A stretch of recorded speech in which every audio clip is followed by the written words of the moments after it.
안녕하세요. 딩크 부부 쓰니입니다. 처음 글을 쓰고부터 대략 열흘 정도가 지났네요. 그 일이 있은 날부터 저는 안방에서 남편은 거실에서 자고 생활을 하고 있었습니다. 두 번째 글을 썼던 다음 날 남편은 나가서 하루 종일 연락이 없었고 저녁이 다 돼서야 같이 일하는 친구와 밤낚시를 갔다 아침 일찍 들어오겠다고 연락을 해오더군요. 저는 요즘 코로나로 인해 재택근무를 하고 있는 상황이라 남편에게 나 일해야 하는데 아침부터 들어와서 뚝딱거리면 신경 쓰여.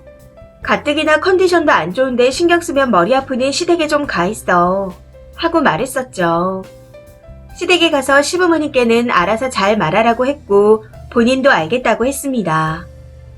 사실 그날은 회사에 연차를 내고 서울에 이혼 전문 변호사분이 계신 법무법인 사무실로 상담을 받으러 가기로 했던 날이었습니다. 그래서 일부러 시댁에 가라고 말했던 것도 있었어요. 그런데 그날 아침 대바람부터 시댁에서 연락이 왔더군요. 제가 전화를 받자마자 우리 아들이 너 때문에 속상해서 술 먹고 아침에 들어왔다. 내 생일에 있었던 그 일 때문에 애를 얼마나 들들 볶은 거냐. 하고 시어머니께서 소리를 지르시더군요. 순간 너무 화가 나서 어머님, 그 사람 친구하고 밤낚시 갔다가 술 먹고 아침에 들어간 거예요. 그리고 그 얘기는 상견례 전부터 말씀을 드렸던 거고 상견례 자리에서도 양가 부모님께 다 말씀드려서 허락받고 결혼을 했던 건데 왜 이제 와서 이러시는지 모르겠어요. 결혼해서 애 낳고 살 거였으면 이 남자랑 결혼 안 했어요. 애 낳고 사는 문제는 사랑만 있다고 다 되는 게 아니에요. 지금도 제가 혼자 벌어서 저희 둘 앞가림을 겨우 하고 있는데 어떻게 아이를 낳아서 키우라고 하는 거예요? 아이가 혼자 자라나요? 아니잖아요. 아이는 온 마음으로 사랑을 해줘도 모자란다는데 저는 아이를 낳을 마음이 하나도 없어요. 이런 상황에서 낳아 키운다고 없던 모성애가 갑자기 생기겠어요? 하고 다시 말씀드렸습니다. 그랬더니 내가 말을 서운하게 했어도 이러는 거 아니다. 아무리 세상이 거꾸로 돌아간다지만 남편을 소박 놓는 법은 없다. 남편하고 시부모 알기를 개똥으로 알고 있으니 이러는 거 아니냐. 시집 왔으면 출가 외인이고 부모 말에 순종할 줄 알아야 하는데 어찌 그리 본인 고집만 부리고 있냐. 손주 낳아달라고 한 게 내 아들을 쫓아낼 일이냐. 왜 그렇게 제멋대로 사냐. 하면서 내내 소리를 지르시는데 말도 안 통하고 가만히 듣고 있자니 정신병에 걸릴 것 같았습니다. 그리고 마지막에는 일하는 게 중요한 게 아니라며 지금 당장 집으로 오라고 고래고래 소리를 지르시는데 그 순간 제가 가지고 있던 인내의 끈이 다 끊어지는 듯한 느낌이 들더군요. 화가 나지도 않고 서운하지도 않고 그냥 여기서 끝내야겠구나 하는 생각이 들었습니다. 그래서 그냥 전화를 끊어버리고 곧장 서울로 가서 이혼 상담을 받았습니다. 그런데 상황이 제가 생각했던 것과는 조금 다르더라고요. 변호사님께서 말씀하시기를 사기 결혼에 대한 책임은 물을 수 없다고 하셨습니다. 다만 혼인 전 딩크로 살자 약속했던 부분이 결혼을 결심하게 만든 최대 사유였던 점과 이로 인해 결혼 생활을 파탄의 지경까지 오게 만든 부분으로 이혼 소송이 가능하다 하셨습니다. 그리고 승소가 가능하단 말씀과 함께 준비해야 될 내용들이나 증거들도 알려주시더군요. 그렇게 상담을 하고 그날 저녁에 친정에 들러 아버지와 새어머니께 이런 내용에 대해 말씀드렸습니다. 제 말을 듣고 아버지께서 이혼은 언제 결심한 건지 그리고 대화는 해봤는지 물어보시길래 전부 다 말씀드렸고 시어머니께서 저한테 전화해서 악다구니 지르시던 것까지 다 들려드렸죠. 그리고 더 이상 효도를 빌미로 이렇게 고통받고 싶지 않다고도 말씀드렸습니다. 부모님께서 당장 시부모님을 만나서 따져야겠다고 하시는 걸 제가 사람 보는 눈이 없었다. 스스로 해결하겠다. 하고 말씀드렸더니 두 분께서 제 의견을 존중한다고 필요한 게 있으면 언제든지 말하라고 해주셨습니다. 그리고 제가 남편을 계속 집에 오지 못하게 해서 그랬는지 그 친구 부부 중 와이프한테 전화가 왔더군요. 이야기는 대충 들었다면서요. 정말 어이가 없었던 게 이런 와중에도 정신을 못 차린 건지 일하면서 친구 부부에게 낚시도 재미가 덜해지는 것 같다. 그냥 골프나 쳐볼까? 아니면 지역 내 동호회나 들어가 볼까? 이런 소리나 짓거렸답니다. 그러면서 베이비박스에 버려지는 신생아를 입양하니마니 자연 임신이 안 되면 시험관과 인공수정을 나라에서도 지원을 해주니마니 하며 어쩌고 저쩌고 했다네요. 친구 와이프도 그 말을 듣고 너무 어이가 없어 애 키우면 그렇게 취미생활할 여유도 시간도 없어요. 아이 키우는 게 쉬운 일이 아니에요. 오히려 많이 힘들어서 부부가 함께 해야 해요. 하고 한마디 했더니 재택근무하면서 베이비시터 붙이면 지가 하는 것도 없는데 뭐가 힘들어요. 하고 말했답니다. 본인도 그 말을 듣고 너무 기가 차서 전화를 했다고 하더라고요. 철딱선이 없고 한없이 무능한 그 인간을 다시 들여다보니 콩깍지가 이제야 벗겨지나 봅니다. 원래는 정글에 썼던 것처럼 좋게 이혼해주면 바로 합의 이혼으로 끝내고 안 볼 생각이었어요.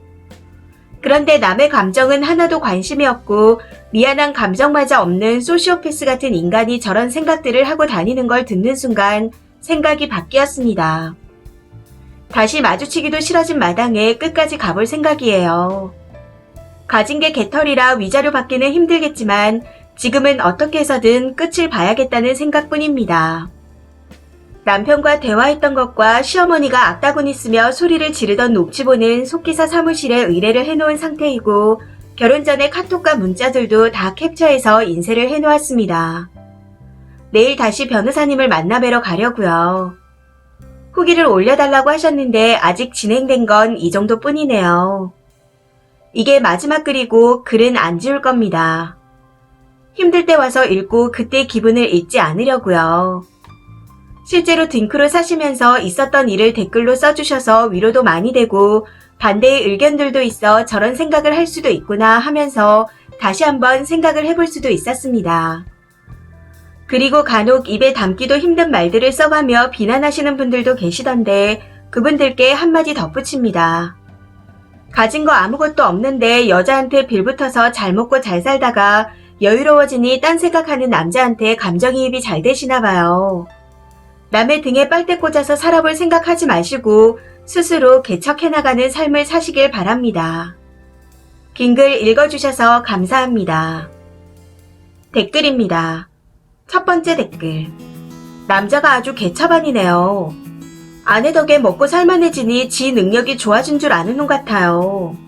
골프 같은 소리하고 자빠졌네요. 애는 어떻게 키울지는 하나도 고민 안 해본 놈이 아내가 하는 일은 쉬워 보이나 봐요. 진짜 정 떨어집니다. 두 번째 댓글. 힘내세요. 저는 딩크 6년차 아줌마이고 결혼 전부터 꾸준히 남편이랑 아이가 있는 가정에 대해 많은 대화를 나눴는데 우리의 형편과 자라온 환경, 그리고 정서적인 부분까지 고려해서 딩크를 결정했어요. 남편이랑 딩크로 살려는 인생의 방향이 맞아서 둘의 행복을 위해 아이를 선택하지 않기로 했거든요. 쓰니 남편은 쓰니와의 삶의 지향점이 다른 겁니다. 그런데 왜 숨기고 결혼을 했을까요? 쓰니 경제력에 빌부터 편하게 살고 싶은 욕심은 못 버리겠고 자기 살고 싶은 대로 애 있는 가정을 꾸리고 싶기도 한가 봅니다. 다른 걸 떠나서 저렇게 자기 희생 없이 욕심으로만 가득 찬 남자랑 살아봤자 쓰니 인생만 아까워요. 본인 노력 없이 욕심부린 대가가 어떤 건지 확실하게 보여주면서 이혼 마무리 잘하세요. 세 번째 댓글. 조금 있다 보면 빌 겁니다. 남편이요. 경제력이 없어 빌부터 살아야 되는데 쓰니만큼 이해해주는 여자 만나지 못할 거 본인도 알거든요. 그냥 지금이라도 본심 알았다 생각하고 소송 잘하시길 바랍니다. 화이팅입니다. 네 번째 댓글. 딩크가 아니라 아이를 낳기로 하고 사는 부부한테도 시부모가 부부 일에 대해 함부로 왈가왈부하면 이혼감이에요. 하물며 딩크로 살기로 했는데 시부모가 하는 꼴이며 곧 전남편이 될 저 무식한 것이 하는 꼴을 보니 참 과간이네요. 하루빨리 승정도를 올리시고 평안한 삶으로 돌아가시길 빌겠습니다. 다섯 번째 댓글. 남자가 진짜 쓰레기네요. 경제력 없어서 친구 가게에서 일하고 있는 중에도 와이프 돈으로 취미생활 오지게 하고 딩크 협의 다 해놓고 말 바꿔서 결국 이혼 준비하는데 입양이며 골프를 할 거라고요. 경제력 바닥인 지가 입양을 어떻게 하고 골프는 무슨 돈으로 하나요? 저 대목에서 진짜 어이가 없어서 웃음이 났네요. 하루빨리 정리돼서 행복하시길 바라겠습니다. 6번째 댓글. 와이프 덕에 제대로 된 일도 안 하고 살면서 한다는 소리가 골프요. 애 낳으면 조리원 보내줄 돈도 베이비시터 구해줄 돈도 없으면서 친구네 부부 만나서 개소리를 엄청 해놨네요. 애는 그냥 낳으면 알아서 크는 줄 아는가 봐요. 그냥 인간 말종이네요. 이혼 꼭 승소하시길 바라겠습니다. 7번째 댓글. 무슨 일이 생길지도 모르니 일단 별거부터 하세요. 지금 사는 집은 내놓고 각자 본가에서 살면서 이혼 진행하시면 될 듯 합니다. 소송 이혼이 생각보다 오래 걸리거든요. 그 기간에 같이 살다가 별꼴을 다 당해서 겨우겨우 이혼을 하고 나서도 정신과 들락거리는 사람 많아요. 진짜 어떻게 저런 걸 주우셨대요. 시가도 노답이고.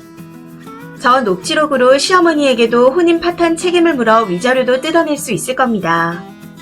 변호사도 한 번만 찾아보지 마시고 이혼 전문 숙률이 높은 사람으로 찾아가세요.